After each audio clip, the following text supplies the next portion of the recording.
Carrie Ann King, and I'd like you. My name is Carrie Ann King, and I'd like to welcome you to Surfaces Cutting Systems.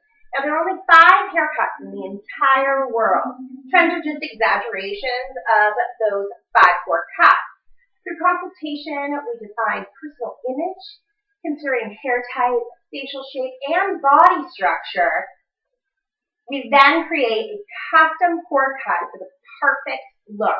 Working within the Surface system allows us creative freedom and enables recreation every time. Surface Cutting System shows you how to get there and what tools to use to get to your own creative image. The possibilities are absolutely endless. Now, we've taken your 5 basic haircuts and given them very exciting names. Your long, blunt, or solid form cut is now called the edge. Your long layers are freedom. A bob we now call windswept. Inverted lines or diagonal forwards are your front and center, and then short layers are your crop. Today I'm going to be teaching you windswept and front and center. Now let's start with our surface map and some surface terms. We're going to start with target parting, where you're actually going to use your comb for your part. And what you're going to do is place your finger where you want that part to end, and you take your comb and bring it to your finger. Your comb absolutely never leaves the head. Now your high point you find by actually balancing the comb on the head. Where the comb balances is your high point. Your side and rear ridge is actually found by taking 2 combs. Your side ridge you place on the side of the head, the top of the head. When you put them together and the 2 combs meet, that's your side ridge. The same with your rear ridge and also for the top of the head and your high point. Your nape sectioning, you're going to either section horizontally for the edge freedom and windswept, or you're going to section in an arc for your front and center. Now the crop is going to be detailed after the interior is cut. Now always section directionally with the end result in mind. So remember, always also cut with the end result in mind. Cut in the direction you want the hair to move. So if you're doing your windswept, you want the hair to move forward, so you're going to cut both towards the face. Short hair also pushes long hair away, so if you have shorter layers underneath longer hair, it's going to give you volume. Now the perimeter of the hair, you actually have the inner perimeter, which if you have the head upside down, all this hair within here is your inner perimeter. Your outside perimeter is where the hair falls. Your interior is actually inside the perimeter, so it's all this hair here. Your outer perimeter has actually 2 cutting options, which is beveling, where you can take your razor and bevel the hair under to make it scoop under, or bevel the hair out, which will actually make it flip out. And then we have swing cutting, which you're cutting side to side in the direction that you want the hair to go.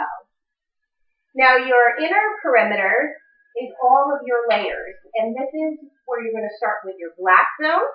You're going to cut your layer in the black zone, and then you actually connect the black to the green. These are going to be all your inner perimeter layers. Then you're going to connect those layers to your red and green zone. You can have descending layers, which are cut descending. This is going to collapse into the jaw and give you kind of that Jennifer Aniston look. You have progressive layers that come out longer, and that actually leaves a nice weight at the bottom. And then your concave layers, where you come in to the head and then out. This is your new rock star haircut that I love so much. Our surface tools, we have our surface shears, which are our swivel shears. You're going to use your shears when you want a hard, blunt line. The other thing, your thumb never goes past your nail bed, and your ring finger is never past your first knuckle. Your thumb is always the one that creates the movement. With your razor, you're going to be able to create flowing, light layers. The blade does have a light bend in it. It's completely balanced, and it has a silicone guard. It has a silicone guard opposed to a metal one, so there'll be no scraping of the hair also. You're going to be able to shatter with this to get a nice, soft line. So with a deep shatter, where you really come into that hair and shatter from within, you're going to eliminate a ton of weight. For finer hair, you want to do a much lighter shatter to leave more weight. You need to know what tools to use when. Now, we have different design techniques. We have horizontal framing, where you actually pull the hair upward, and then you're going to frame underneath by shattering. Remember that those shorter layers underneath longer are going to give you volume. We've got vertical framing, where you pull the hair up, and you're going to actually cause separation by using the tip of your razor. Sculpting, you pinch a section, and then you use your razor on both sides to give that piecey separation. We have piecing, where you use downward razor strokes. That's just going to remove any weight and create separation. Okay. So we also have piecing, where you're going to use your razor in a downward movement or downward strokes, and that's just going to remove any weight and also create separation. We have upward blending, which I'm going to show you on our front and center. We're actually going to hold the hair up vertically with the razor, and you're just going to remove any interior weight. We have weave cutting, which I will also show you with our haircut, where you weave into the hair and you remove from that top layer. That just gets rid of any weight, gives you separation also. The pinwheel, where you start from a center point, and then you use your razor to your pinwheel, where you start from a center point, and then you just use your razor lightly to take some weight out. That's going to give you what's called invisible layers. Great for people with really long, fine hair. Gives you that volume on top that they really want. And then also walking the shears. With walking the shears, you're going to use that for blending. And what you're going to do is you're going to follow your finger flow and just keep moving your thumb as you go and actually walk those shears out.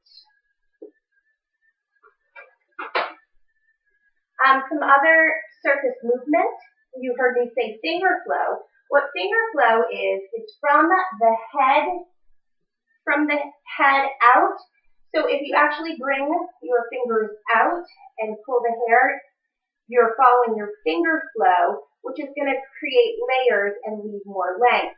The closer you bring those fingers to the head, the shorter the hair is going to be, the more length that's going to be lost. Finger angle, adjust the movement at the ends. Again, so you can either flip out, or you can pull them in. You can have them flip under. Over direction, that's pulling the hair from the opposite direction to give more weight and length in the opposite direction. So if you pull forward, the length will be shorter in the front and longer in the back. And then elevation, just bringing that hair up and elevating it creates a softer outer weight line. So we'll also do that with our front and center. Now, rules for face shape. We want to remember that parallel lines create closeness and they attract face. So someone that has straight, parted down the middle hair, blunt line, straight cross bangs, their focal point is going to be the center of the face or the nose. Not a lot of people can get away with that. Also, straight cross bangs is going to create a line so that the face is shorter. Perimeter lines draw the eye in the direction of the line flow. So if you have someone with a really pronounced chin, by giving that a diagonal angle, you're actually making the chin longer. If you take off that corner and keep it a parallel line, it's going to soften the chin. And balancing the features, we have to remember that space creates lift. So someone that has maybe an eye that's bigger on one side and smaller on the other, you might want to open up that smaller eye and create some lift there so there's more balance with the feature. All right, now let's cut some hair.